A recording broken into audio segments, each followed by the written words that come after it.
আমি কখনোই বউকে মার্কেটে নিয়ে যেতে পছন্দ করতাম না। বিয়ের পর ২-৩ বার বোধহয় যাওয়া হয়েছিল। মার্কেটে এই দোকান থেকে ওই দোকানে ঘুরোঘুরি ভালো লাগতো না। আমি টাকা দিতাম, সে কিনে আনতো। যখন বাচ্চারা হলো, তখন আমি টাকা দিতাম, সে পছন্দ করে বাচ্চাদের জামাকাপড় কিনে আনতো। বিয়ের বহু বছর পর কাজ সেরে একবার বসুন্ধরা সিটি গেছি একটা জনপ্রিয় ইংরেজি মুভি দেখতে। মুভি আরম্ভ হতে কিছুটা দেরি হবে। আমি টিকিট কেটে ফুডকার্টের এক কোণায় এক কাপ কফি নিয়ে বসলাম টাইম পাস করার জন্য। কফি খাচ্ছি, সামনের টেবিলের দিকে তাকিয়ে দেখি আমার বন্ধু আরফান আর ওর বউ। আমি কফি হাতে নিয়ে ওদের টেবিলে গেলাম। আরফান আমাকে দেখে জড়িয়ে ধরলো। ওর বউকে বেশ উৎফুল্ল মনে হলো। টেবিলের উপর অনেকগুলো ব্যাগ, বোঝা যাচ্ছে বেশ কেনাকাটা করেছে। আমি মজা করে বললাম, ভাবি আরফানকে আজ ফতুর করে ফেলেছেন দেখছি। ভাবি বললেন, না ভাই, আমি এত কিছু কিনতে চাইনি, আপনার বন্ধু পছন্দ করে জোর করে কিনে দিয়েছে। ভাবি একটা একটা করে ব্যাগ খুলে আমাকে দেখাতে লাগলো। ভাবি একটা জিনিস দেখাচ্ছেন আর বর্ণনা করছেন আরফান কিভাবে কোন জিনিসটা পছন্দ করেছে। তার খুশি উপচে পড়ছে। আমি জিনিসপত্র দেখছি আর ভাবছি আরফানের বউ কত আগ্রহ নিয়ে তার জামাইয়ের পছন্দ করে কেনা জিনিস আমাকে দেখাচ্ছে। আচ্ছা, আমার বউয়ের কি এমন ইচ্ছে করে? অনেক দিন পর আমার মনে হলো, আহা, কতদিন বউকে নিয়ে মার্কেটে আসা হয় না।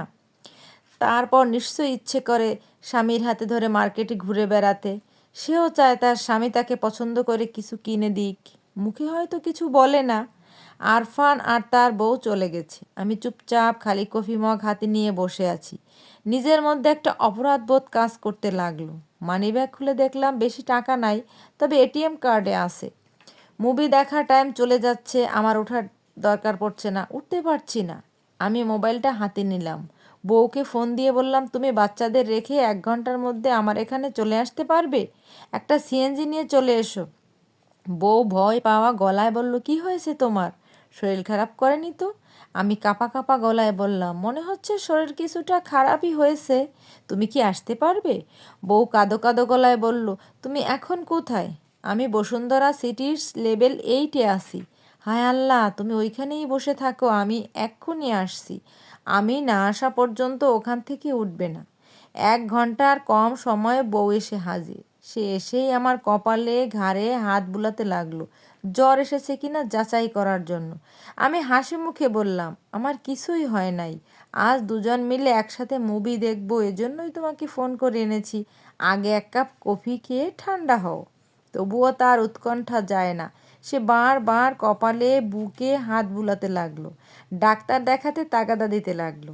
লোকজন অদ্ভুত দৃষ্টিতে আমাদের দিকে তাকিয়ে রইল। আমি দুটো কফি অর্ডার করলাম। বউ কফি খাচ্ছে আর আমার দিকে সন্দেহ নিয়ে তাকাচ্ছে। সে পরিস্থিতি বোঝার চেষ্টা করছে। এমন একজন মানুষকে আবিষ্কার করার চেষ্টা করছে যার সাথে সে পরিচিত নয়। আমি লজ্জা পেয়ে গেলাম। লজ্জা গোপন করে হাসতে হাসতে বললাম, ভয় পাওয়ার কিচ্ছু নাই। তোমাকে খুন করার জন্য এখানে আনা হয় নাই। আমি জানি তোমার নামে তোমার বাবা একটা জমি আলাদা করে রেখেছেন বাড়ি করার জন্য। এখন খুন করলে সেই জমি আমি পাবো না। তোমাকে খুন করলে আমার লস হয়ে যাবে। কফিটা আরাম করে খাও। কফি খাওয়া শেষ করে বললাম, চলো মুভি দেখবো। বউ অবাক হয়ে বলল, মাথা খারাপ? বাচ্চাদের বাসায় রেখে এসেছি না, আগে বললে বাচ্চাদের নিয়ে আসতাম। আমি রোমান্টিক মুড নিয়ে বললাম, আরে দূর, বাচ্চাদের সামনে তোমার সাথে প্রেম করতে পারতাম নাকি? বুড়ো বয়সে ভীমরতি কেন হলো জানতে পারি? জানি না, হঠাৎ প্রেম করতে ইচ্ছে হলো, কাউকে না পেয়ে ভাবলাম তোমাকে এই ফোন দেই। আচ্ছা, তাহলে এই ঘটনা। একটা শাড়ির দোকানে গিয়ে আমি নিজে একটা শাড়ি পছন্দ করলাম, যা আগে কখনোই করিনি। বউকে বললাম, দেখো তো শাড়িটা পছন্দ হয় কি না। বউ বলল, তুমি একটা জিনিস পছন্দ করে দিবে, আমার পছন্দ হবে না তা কি হয়? কিন্তু তুমি আজকে এই দামি শাড়ি কিনছো কেন? বাসায় তোমার প্রচুর শাড়ি আছে, ওগুলোই ঠিক করে পরা হয় না। কোনো অনুষ্ঠানে গেলে একটু আধটু পরি। শাড়ি কিনে গেলাম কসমেটিক্সের দোকানে, তার পছন্দসই অনেক জিনিস কিনলাম। বাচ্চাদের জন্য কিছু কেনাকাটা হলো। আগে তাকে নিয়ে দোকানে ঘুরতে বিরক্ত বোধ করতাম, আজকে সারাক্ষণ তার হাতটা ধরে রাখলাম। কেনাকাটা করে খেতে গেলাম। সে খাচ্ছে আর গল্প করছে। আমার মনে হলো বউ অনেক দিন আমার সাথে এত আনন্দ নিয়ে গল্প করেনি। তার প্রতিটি কথায় খুশি উপচে উপচে পড়ছে। আনন্দিত মানুষের মুখ দেখাও আনন্দের। নিজের অজান্তেই মন থেকে একটা দীর্ঘশ্বাস বের হয়ে এলো। হায়, জীবন থেকে অনেক কিছুই মিস করে ফেলেছি যা আমার হাতের মুঠোয় ছিল। খাওয়া দাওয়া শেষ করে সে বাচ্চাদের জন্য কিছু খাবার প্যাক করে নিল। সিএনজিতে উঠে বসে আমার একটা হাত চেপে ধরে রাখলো, যা আগে কখনো করেনি। তখনই আমার মনে হলো, আরে বউয়ের ভালোবাসা পাওয়া কত সহজ, অথচ আমরা বেশিরভাগ পুরুষ তা নিতেই জানি না। এখন যে কোনো অনুষ্ঠানে গেলে বেশিরভাগ জায়গায় সেই শাড়িটা পরে যায়, যদিও এর চেয়ে দামি শাড়ি তার আছে।